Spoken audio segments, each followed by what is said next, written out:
Hello, welcome to this week's How's the Market, Pensacola. Well, we have got a lot changing right now. I've seen a bunch of people at home. I know I've been spending a lot more time here at the house. My wife is going a little stir crazy, and I think a lot of people are. And so things are changing rapidly in the real estate world as well. I've started to get some phone calls I was anticipating, and that is, hey, do I need to start a refinance process?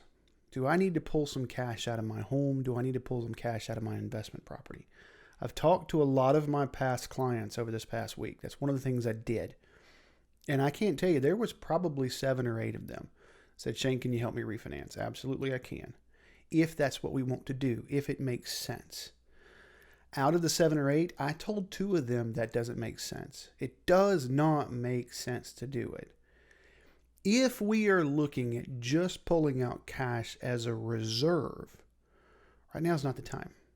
Right now is not the time. I've had a couple of my investors going, hey, maybe I should reinvest or pull some stuff out and put the capital just aside as an emergency fund. And we walk through, they already have an emergency fund. It's like the people that have, 9 rolls of toilet paper or 9 cartons of toilet paper there. That's a little overboard right now. I understand the knee jerk. Just like I said last week, there are people that are pulling their house off the market because they don't want people going through. I understand the knee jerk. I get it. I'm supporting the people that are doing that. If they want to pull it off, if they do not feel comfortable for them and their family, I'm going to support that. My job is just to give you the information. When people ask me about refinancing right now, my job is to give you the information.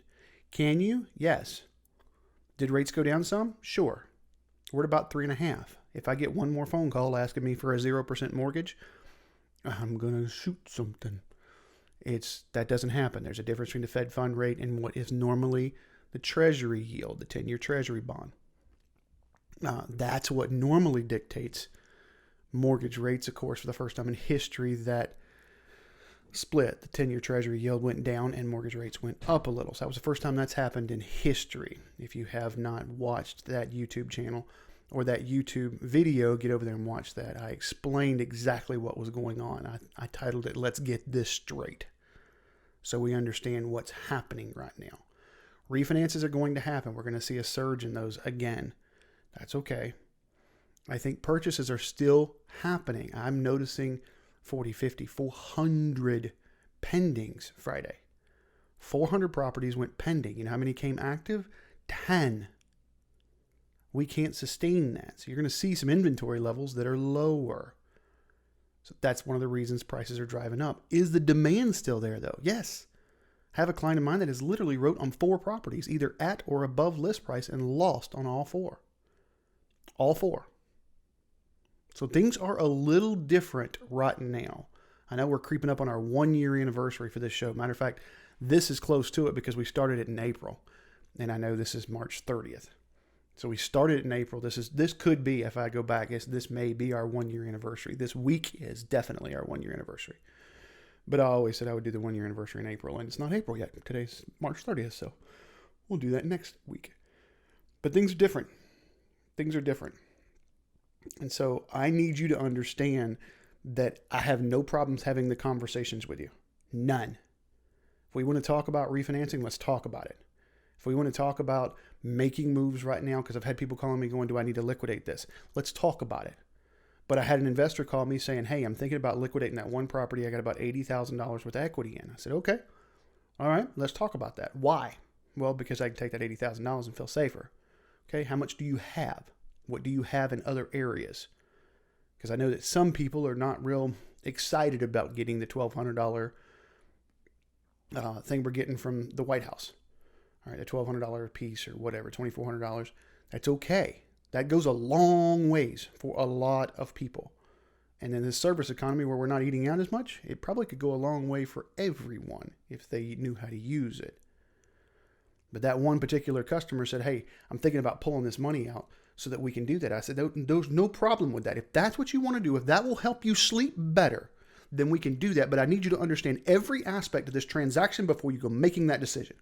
And one of the aspects was you've owned that property since 95. So let's calculate up the approximate tax consequence. Now, can I give him the exact? No, I am not a CPA.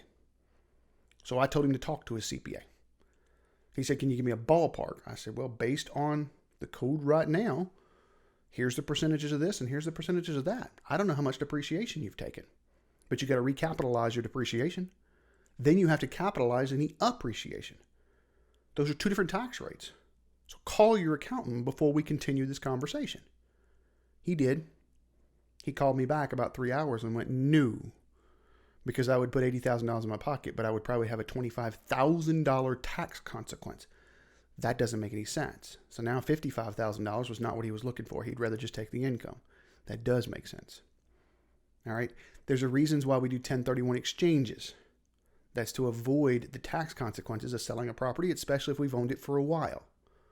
So that's what I mean by saying I don't have any problems whatsoever having the conversation with people about what they want to do, especially in this time of crisis. I don't mind having it at all. But my job is to always just come at this level-headed and let you understand what all the information is.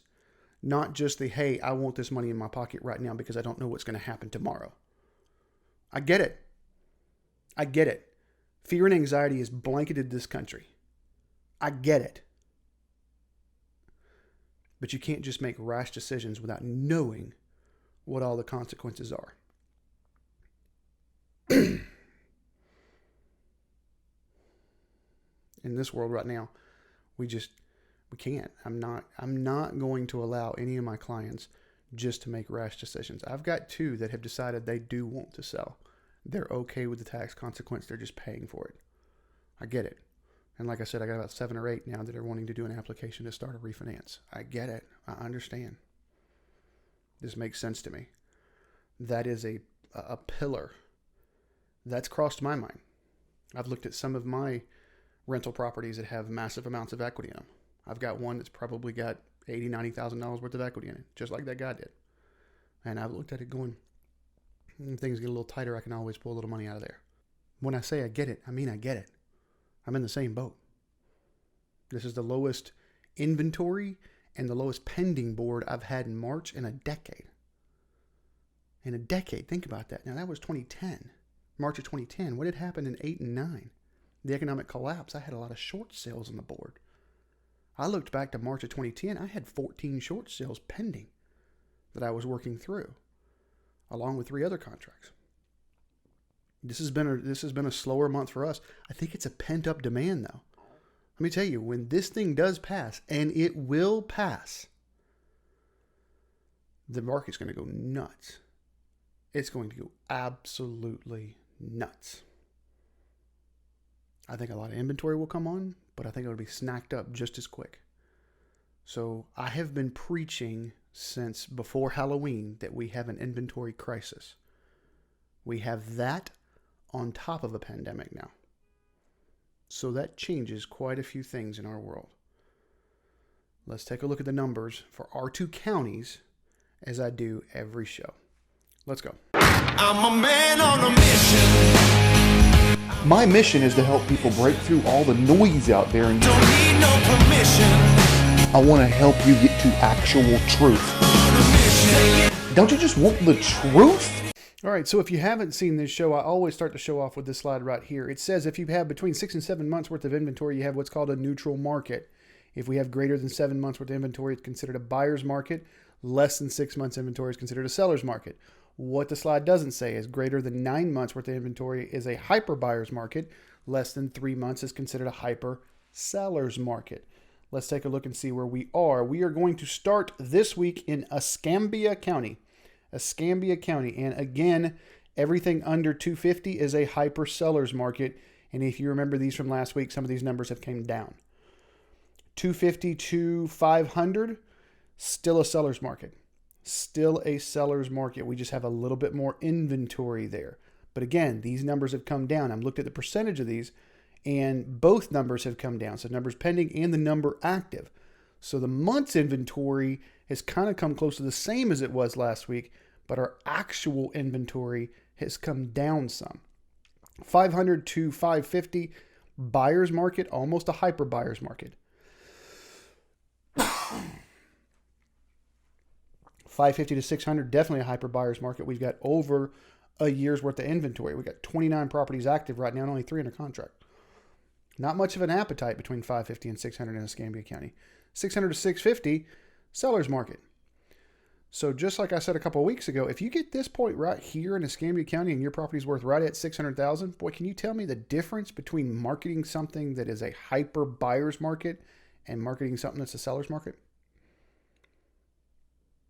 They change completely and totally different strategies. That's why I put this show out here, is because I want people to know what price point and what the strategy they should be employing or deploying as a seller. And as a buyer, it's the same thing. Can you imagine, hey, look, somebody's at 590. Well, that's a hyper buyer's market. You can be a little more aggressive with that. 650 to 700, pretty much the definition of a hyper buyer's market, because I said anything greater than 9 months. So I guess it's not greater than 9 months. I guess it'd only be a buyer's market, right? This is 9 months to the dot. And then 700,000, we got a little over a year's inventory in Escambia County. Let's get over to Santa Rosa County. Just like we've said before, it's actually gone down. Look at this. Because we were everything under 500,000, but this pocket still remains. I think the pocket is a little mixed up just because of some of the data that's out there. I think there's a listing or two that need to be corrected. But look, 5 to 550 has now dropped into the hyper seller's market mode. We've actually had some properties come off the market there. But look at that, 550 to 600 hyper buyers. So same thing. There are different categories here. If you're at 550, which category do you fall in? That's a conversation we have to have. Because as a buyer, you're going to negotiate differently if it's a hyper buyers versus a hyper sellers. Same thing for a sellers. If we're right at 550, don't tell me that we're just going to negotiate straight from a hyper seller's market and we're going to be hard and fast on all our numbers. No, that's not necessarily the case, because we're right here on this border, and this other side of that border is a hyper buyers. So we may need to understand that. And this is conversations we need to have before we even get into negotiations on both sides of the equation. That's why I put this show out, is so that you can have these conversations before you even find a house. Imagine knowing what price point we're looking at. If we're looking at anything under 500 or under 400,000, actually in Santa Rosa County, anything under 550, with this exception right here, but I still think this is a mistake. I think this has been a mistake for a few weeks now. There's something skewing the data.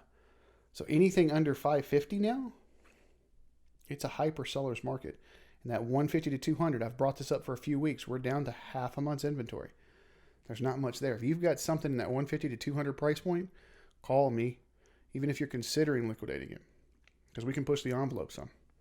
550 to 600, hyper buyers. 600, 650, buyer's market. 650 to 700, seller's market. Almost a hyper seller's market, just because there's not much inventory. There's 6 properties active right now. 6. So if you're buying between 650 and 700, you got 6 of them to look at, and then you're done. You can see every one of them for the day, and then you're done. You're finished. Okay, unless we go up or down in price. 700,000 plus our ultra luxury, 12.8. So we got a little over a year's inventory. So that's our numbers. I hope you're following along with that. We have got a long haul. Looks like the president said yesterday, at least until April 30th. Everybody's now thinking that we will all be back in enjoying restaurants come Cinco de Mayo. I don't know. We're going to wait and see. I know it's affecting real estate some. Again, I've had people back up and say, hey, I'm just going to back off. I support them in that. Other people really have to buy. Other people really have to sell. And I'm giving them the new safety protocols, because that's what's most important. Safety is obviously the most important out of this entire world. But here's data. So as we go into this, we know, hey, right now at this particular point, if you're at the 250,000 mark, it is a hyper seller's market. We can't go asking, if somebody's asking 250, we can't go offering them 220. You're not going to get it. It's almost hard to not give them what they're asking for, as long as it's realistic. There are some people out there that are taking this crazy. I seen a house the other day. When I pulled the comps, it was probably worth 210. 210, maybe 215. We could maybe push it to 215. They were listed at 245. When I talked to the listing agent, they said they're not going to take a penny less because they know the market. Okay. Maybe they'll get something in there, but I know I'm not going to let my buyer buy it. Obviously, if the buyer tells me they absolutely fall in love and I absolutely have to have it, I will advise against it. But it's your call, ultimately. I'm here just to give you information so you can make a better one. And trust me, none of my buyers would buy it. They just wouldn't. Not if they knew that it was worth $215. And I showed them why it was worth $215, not worth $245. The guy's just trying to get an extra $30,000. That's what he's trying to do because of the situation. We're going to start to see that. One of the other things that I've started to see is some scrupulous phone calls. I said this in a broadcast I did a couple of weeks ago where one of my clients called and said, hey, I just got a phone call saying, would I take $150 for my house because I need to sell it now before the foreclosure crisis happens? What foreclosure crisis? I said, your house is worth $200,000 all day long. That's on the low end. Don't you dare take $150. I do not let scam artists come out and try and scam you out of your equity. They're going to come out in drove right now. It's amazing how a pandemic and a situation like this drives both the good and the evil out. Both of them are out in full force right now. It's ridiculous. Some of the stuff I have already heard from some of my clients, I'm like, don't you dare. If you've got a question about making a move, make it now. The biggest thing is don't make a move when you're afraid. If you don't feel right about it, call me. Whether I'm involved in it or not, right now I'm offering my services to pretty much anybody watching this show. You want me to just answer a question? Cool. You want me to just bounce something off of me? Great. Let's do it. This is kind of the world I've been in since 93. So I've done this once or 5 bazillion times. So don't let people scam you out of stuff right now just out of fear. Don't let people gouge you out of fear. Don't do it. All right. That's this week's show. I really appreciate you guys watching. Stay safe. I will make sure that we continue to do this show every week so that you can continue to see how the marketplace is, even in the middle of all of this. Changes are here. That's okay. Changes are not necessarily a bad thing. Thanks for watching. I'm a man on a mission. My mission is to help people break through all the noise out there and don't need no permission. I want to help you get to actual truth. Don't you just want the truth?